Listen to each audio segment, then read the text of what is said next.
Welcome back. This is the Premier League preview show on Citi TV. My name is Nathan Kwal. My guests, Emmanuel Nubo and Emmanuel Budu-Ano. Let's get into the debate, which is the next part of our show.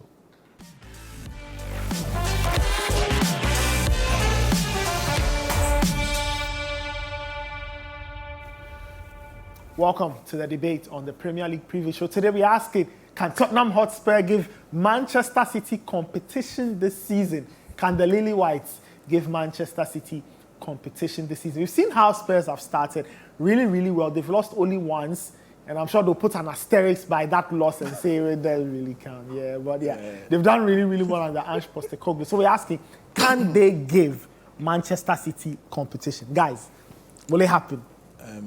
No. I don't see it happen. Why not? I mean, let's just go through their squad. So their forwards, they have Human Song. Richarlison has surgery, so he probably won't be back anytime soon. There's Dejan Kulusevski. There's Brian Hill, who we've seen very little of. Yeah. He did well at Sevilla last season. Yeah. There's Brennan Johnson, and then there's Aleo Velis, who we've seen a bit of. So then you go to their midfield. Ivan Perisic will probably not play for Spurs against till he recovers. Madison is also out. Lisa also in and out. Pap Matassa, very good. Bentancur just returning from injury. Like, you go through their list, you go to their centre backs this weekend. So there's Mickey Christian Van de Ven Romero. has done his hamstring. Christian Romero, who is out. Suspended. Van de Ven not going to play. So you have Ben Davis, Eric Dyer, and Ashley Phillips, who I don't even know what he looks like. So they probably play Emerson Royale at centre back or something. But if you want to challenge City, Liverpool have shown the template. You have to be near perfect if you have to beat them. And injuries will have to favour you. If you go back to 2019-20, where Liverpool won the league, Liverpool barely had injuries. The majority of the games they played and won, they had their front three, they had their starting midfield. Yeah. So this squad is too thin to even challenge for top four. I'm actually worried, especially with the way they play. There's a bit of intensity to how they play. And no footballer is safe. There's been a lot of football played between 2020 to 2023. That is true. So that is true. You are seeing a lot of muscle injuries. You are seeing a lot of freak injuries and all those kind of things. Because Mickey Van der Ven makes this sprint every day.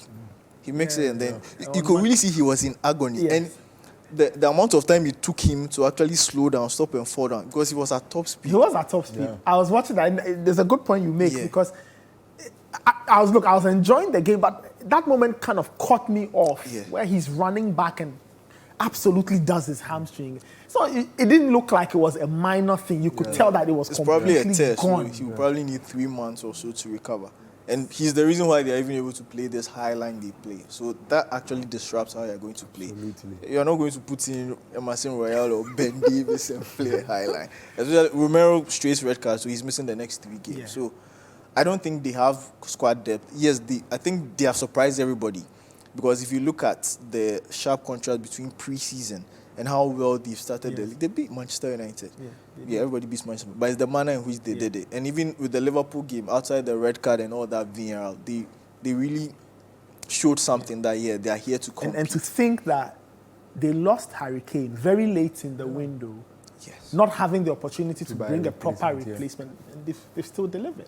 Yeah, and even with that, within the short period, they've had to do some changes. So Harry Kane goes, okay, Richarlison, it's now your time to shine. It's not really working. And they move Richarlison wide, bring Son in, and then it clicks. So this is a coach who knows how to find the best out of his players. He's clearly improved Son. I mean, Son doesn't need any improvement, but you can see Dejan Kulusevski, he has put together a team and they are functioning. Because last season to this season, nobody would think Pep Matassa would be starting for Spurs. Bissouma looked like, oh, okay, did we waste money? But now they are inseparable, and that's the core of the team. So yes, they'll play some beautiful football, but they they'll won't get challenge. some They results. won't challenge us. But a challenge for City, like maybe they should start with challenging for top 4 first. I feel they shouldn't punch above their weight. They'll be lucky to get into top 4, but that would be if injuries favor them. But I think they should be able to finish in the European places. But City, I think it's a bit too far for them. What do you think, Emmanuel? I think I made this point in week 3, I believe, that I think that the question was, has Ange overachieved? Yes, right? that's what I was talking about, Ange Postecoglou. Yes, and I think I rightly remember I said that a top 4 finish and then maybe you're saying a top finish and a cup run. Yes, would actually be like perfect for them. And I still stand by that in the sense that it's too early to call. I mean, in terms of like challenging City for the title, we all know what City is capable of. Like Emmanuel rightly said, Liverpool gave us a template as to what it takes to compete with Man City. And even that took Liverpool 2 seasons. 2 seasons, yes. To get it right. You understand? and that is something I don't think Pep would allow to happen again, like one way or the other. Because, I mean, the guys' approach to games, it's a whole different like level. For City, does Spurs has like, do they have this sort of mentality? I really don't think so. Like at this point in time, we all like what Ange is doing with the team now. I mean, just out of the blue, they are just putting in like good performances, getting the point and all that. It's quite admirable. But I feel it's too early to pitch them as like direct contenders for the title. The closest for me, like personally, might be Arsenal, but they are also like sort of like a bit shaky at the moment. Liverpool could do it, but they are also having a little bit of an issue with the midfield and all that. But for City, for Spurs, for instance, as a matter of fact, I feel it's too early to think they will be able to like challenge City for the title.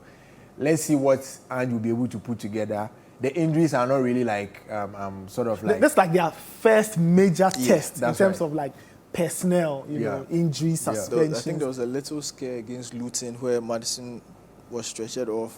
The next game he was playing too. That's kind of soothing. Then Richarlison is out. I mean, Richarlison is not scoring, so if it's out, it doesn't change much. But okay. The thing is, when it comes to some of these runs, right, you need a little bit of luck. Yes. You know? Yes. It really counts. Like sometimes maybe if the player, you might think it's a very serious injury, maybe the player might come back like the subsequent. You need some of these things. Liverpool did that in the season they won the league. I think there was a particular, I've forgotten the game, but I think Van Dijk was out. He had I think he jammed the knee or something like that. The next week he was actually in the squad again. One way or the other, you count on some of these things to happen and then they will be in your favor. Sometimes some of the VAR decisions also have to be in your favor. It's also very important, you know. I mean, I don't see like Spurs having the character to go all the way and then challenge. No. It's not going to. Wow. No. So the consensus around the table is that Spurs will not challenge Man City. No, I think this season is more like a build of character for them. So you look at what Newcastle did last season, where they were almost relegated. A new coach comes in, they survive. The next season they go hard. They get to a cup final. United didn't play so well, but United managed to win. They get into the Champions League and those kind of things. I feel like that should be the gradual progression. So you build. So for you, Spurs should target European football. Yeah, I think you target any type of European football any that type comes. of They European. should take. They've not won anything since 2008 or so. Yeah. So you target European football. At least West Ham have shown that if you put your house together, you can win something in Europe. So and I mean, it's pretty possible with City and with United and Chelsea like messing up. Personally, I don't really see those two making top 4. Personally, I don't see them. So that could open up for exactly. So like if you put in a little bit of effort, you should be able to get in there. All right, Spurs fans, look, the general consensus is that you are not challenging Man City. I'm sure Spurs fans even know they won't challenge Man City, but the start has been brilliant. Let's see how Spurs will deal with injuries to players, suspensions and all.